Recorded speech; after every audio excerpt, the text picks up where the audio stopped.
AIMIM के प्रमुख असदुद्दीन ओवैसी ज्ञानवापी पर भड़काऊ बयान देने के बाद अब 28 मई को मुंबई में एक और भड़काऊ बयान देते हुए नजर आ रहे हैं। उन्हें अब धर्म के विवाद पर बोलने में बड़ा सा आनंद सा आ रहा है।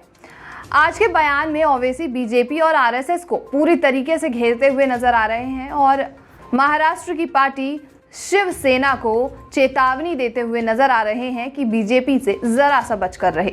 नमस्कार, आप देख रहे हैं नजर टुडे। मैं हूं आपके साथ प्रज्ञा झा। आज असदुद्दीन ओवैसी का मुंबई दौरा चल रहा है। वो मुंबई के भिवंडी में जनसभा में एक बयान देते हुए नजर आए हैं, जिसमें वो महाराष्ट्र की शिवसेना पार्टी को जताते हुए नजर आए हैं कि वो बीजेपी से बचकर रहे और उन्हें ये बोला गया कि अगर आप अपने नेताओं को बीजेपी से बचाना चाहते हैं तो आपको ये सोचना पड़ेगा कि आपने कैसे खालिद गुड्डू को जेल में डाल दिया था, और ये भी कि खालिद गुड्डू जैसे नेता का जेल जाना आपके लिए खतरे की घंटी बन सकता है।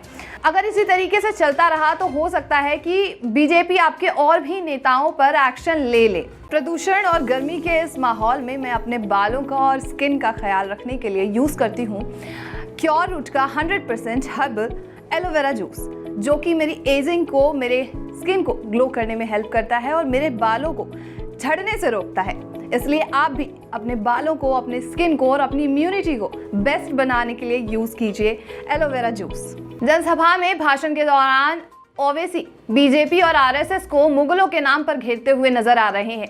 ओवैसी ने कहा है कि बीजेपी सिर्फ मुगलों के पीछे पड़ी रहती है। वहीं ओवैसी ने राष्ट्रवादी कांग्रेस पार्टी के प्रमुख शरद पवार पर भी निशाना साधा है और कहा, जैसे पवार संजय रावत के लिए पीएम से मिले थे, ठीक वैसे ही नवाब मलिक के लिए पीएम से उन्होंने क्यों नहीं मुलाकात की।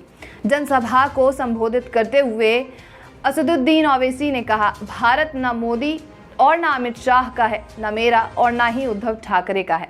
भारत द्रविडियन और आदिवासियों का है, लेकिन बीजेपी और आरएसएस सिर्फ मुगलों के पीछे पड़ी रहती है। भारत का गठन तब हुआ था जब अफ्रीका, मध्य एशिया, ईरान और पूर्वी एशिया से लोग भारत में आए थे। लेकिन ये बात जानना बहुत ज़रूरी है कि जब मुगल हमारे देश में आए थे तो उन्होंने हमारे देश में अलग अलग हिंदू मंदिरों को और मस्जिदों को तोड़ दिया था। लेकिन जब पूर्वी एशिया या ब्रिटिश या ईरान जैसे देशों के लोग यहाँ आए थे तो उन्होंने किसी चीज़ को तोड़कर निर्माण नहीं किया था, उन्होंने अपना निर्माण यहाँ पर व्यवस्थित किया।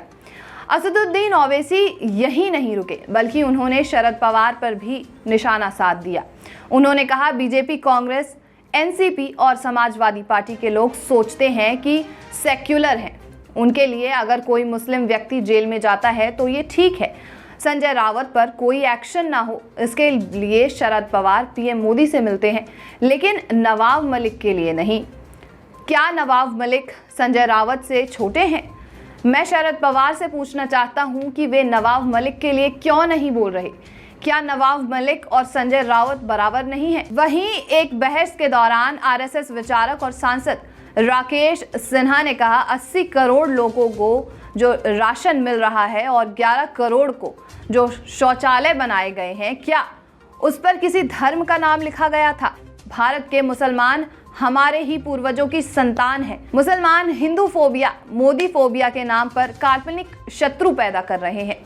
जब मैं खिलजी की आलोचना करता हूं तो क्या मैं भारतीय मुसलमानों की भी आलोचना करता हूं? नहीं, मैं आक्रमणकारी और आतंकवादी मुगल मुसलमानों की आलोचना करता हूं। बता दें कि शनिवार को उत्तर प्रदेश के सहारनपुर के देवबंद में 5000 से अधिक मुस्लिम धर्मगुरु की बैठक हुई थी और उन्होंने देश के हालात पर चिंता जताई है। इस दौरान मौलाना महमूद मदनी ने कहा, हमारा दिल जानता है हम जुर्म को सह लेंगे पर मुल्क कमज़ोर नहीं होने देंगे।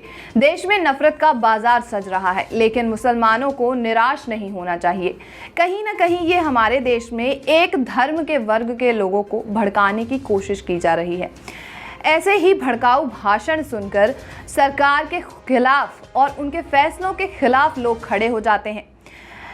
अब ओवैसी का और क्या भाषण सामने आएगा और क्या बातें ओवैसी अपने जुबान से निकालेंगे, सरकार के लिए कितनी चेतावनियां लोगों को देंगे, इस बात को जानने के लिए बने रहिए नजर टुडे पर। नमस्कार।